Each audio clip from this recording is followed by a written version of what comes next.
Hey guys, my name is Chris from Truevan, and today I wanted to talk about the differences between car camping and camping in something like this, the Vision X behind me.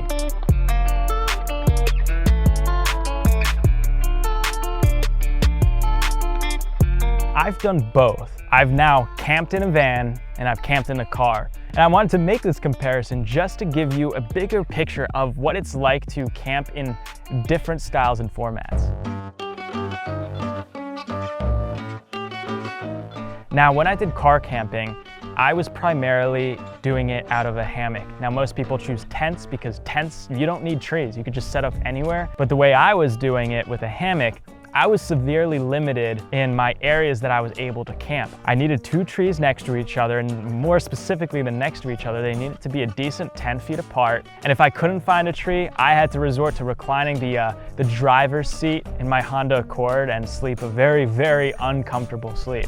However, when I found a tree that I could camp and set up my hammock and my bug net and my sleeping bag within it, that sleeping experience is something I cannot begin to describe, because you have the gentle swaying of the breeze and you have the bug net to protect you from all the mosquitoes. And if you're lucky enough to be down by a river or something like that, it's like one of the most wonderful sleeping experiences. And I think the reason it has to be is because in a hammock, you're suspended and there's no pressure points. The biggest car camping trip that I did it with a friend, and we went through South Dakota and Wyoming and Montana. There was a lot of places that my 2-wheel drive, 4-cylinder Honda Accord could not take me. There's things we did that we probably shouldn't have done and might have shortened the life of my beautiful sedan that I care about very, very much. And there are places that if we didn't get stuck, we almost got stuck. I only had access to what I had access to, and I still was able to make it work.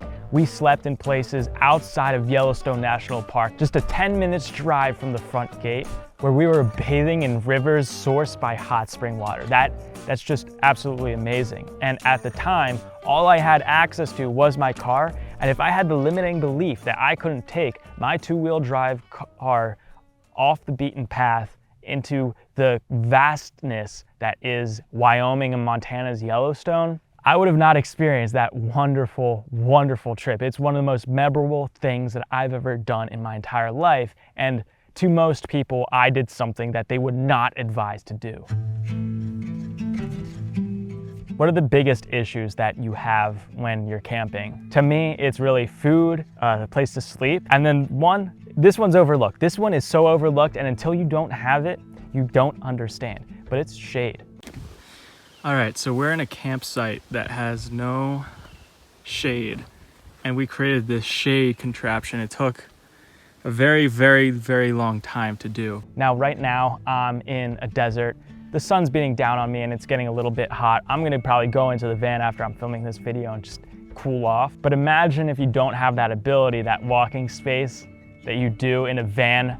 You're stuck in a car and you have to run your AC, but you can't run your AC all day. And on top of that, you're not in nature to be sitting in your car. You want to be out in nature, and you're spending all day trying to find shade. It becomes a mess. There was one point where I took my tarp. I had a blue tarp in the car that I didn't have a specific use for, but I tied it to different tent poles and we created our own shade. And it lasted, it did pretty well. Here in this van, we have an awning. We could draw that out at any time. I cannot begin to describe how important shade is and how underspoken it is in the camping community, because I feel like, especially where I'm from, I'm originally from New Jersey, and everywhere on the East Coast is covered in just luscious forest greens. And when you head out west, anywhere from the Midwest to the West Coast, you'll find a lot of plains like this, and you'll find mountains, and sometimes you won't have access to the shade that I'm pretty used to wherever I go out onto the East Coast. The next difference is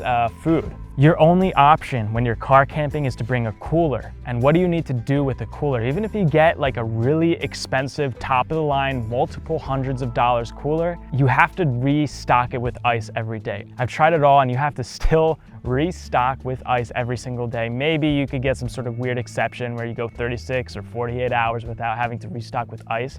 But think about how limiting that is. But in a van, that's never gonna happen because we have a refrigerator and we have a detached freezer. We could stay parked here all week. When I was camping out of a car, there were 3 options. One, you go get ice every single day, and you abandoned your camp to do that, which, depending on where you are, might be a half-hour drive to the nearest gas station, or even longer. The second thing is you could just compromise your diet and just eat packaged food. REI sells those dehydrated camp meals, and for the most part, they really actually suck, but you could maybe get more inventive and get some like Kraft mac and cheese boxes or Indian food with minute rice, and that's kind of how we mostly lived on. And then the third option is you eat out every single meal, which not only gets expensive, but is not the healthiest option. These are all compromises that make you miss home. And when you're camping, it would just be the most ideal situation to not miss home, to have home with you. And that to me is such a tremendous difference between being in a van and being in a car.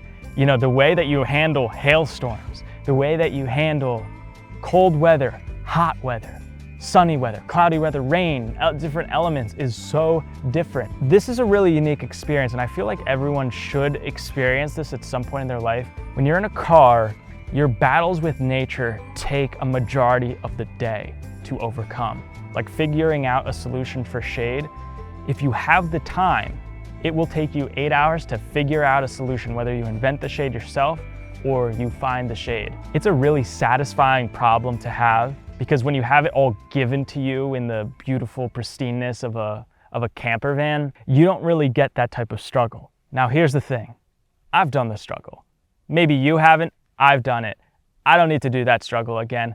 I could check it off my bucket list. Maybe you have no desire to do that struggle. With this thing, let me tell you how little of a struggle it is. It's more convenient to live out of a Vision X than to live out of your home. And let me just explain why, like in just one sentence. When you go grocery shopping, you don't need to put anything in any bags. You don't need to put them into your trunk, take them home, take them out of your trunk, walk them to your front doorstep, put them into the fridge, unpack everything on the kitchen table, all that stuff. You could just unpack and load your fridge in the grocery store parking lot. Imagine you're in your home for just a second, and across the street's a grocery store, and you could take the grocery cart and bring it right into your kitchen and unload everything right into your fridge right there. That's literally what I did yesterday when packing for this trip. It was absolutely crazy.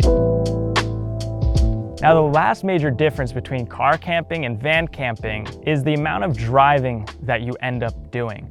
Now, let's give a realistic example here for miles per gallon, right? When you're driving this thing, you think you're gonna get somewhere. I was tracking it.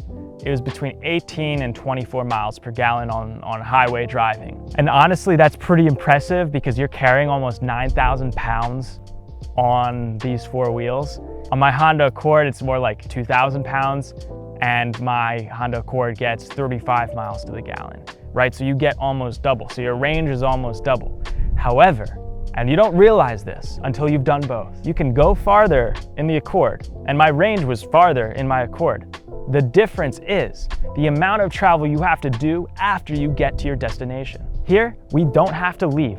We don't have to leave until we run out of food. Our food is gonna run out before our power runs out, before our water runs out. And we have enough food for an entire week. But in car camping, you have to constantly restock because you only have so much storage for food and sustenance and things that you need in order to live your life, that you're gonna be driving back and forth from your camp that you have to abandon and leave and hope that nobody steals anything from. You're gonna have to drive from camp to wherever you need to go every single day. And we don't think about these things. Honestly, I don't think anyone would think about these things unless they lived both lifestyles, and I've done both things. Here's an example. That Yellowstone camping spot down by the beautiful river, we had no internet service, and there was times where I had to make phone calls or do some sort of work. I had to drive 30 minutes one way to a patch of grass that had 2 bars of LTE. But this van's equipped to run your Starlink. It has enough power, it has the cable management in order to run all these things. I could go on and on about the differences between van camping and car camping. Anyway, guys, if you want to see what's inside of our Vision X, we have a wonderful tour video that I invite you to check out with our founders, John and Eddie. Make sure to subscribe, and until next time, I'll see you.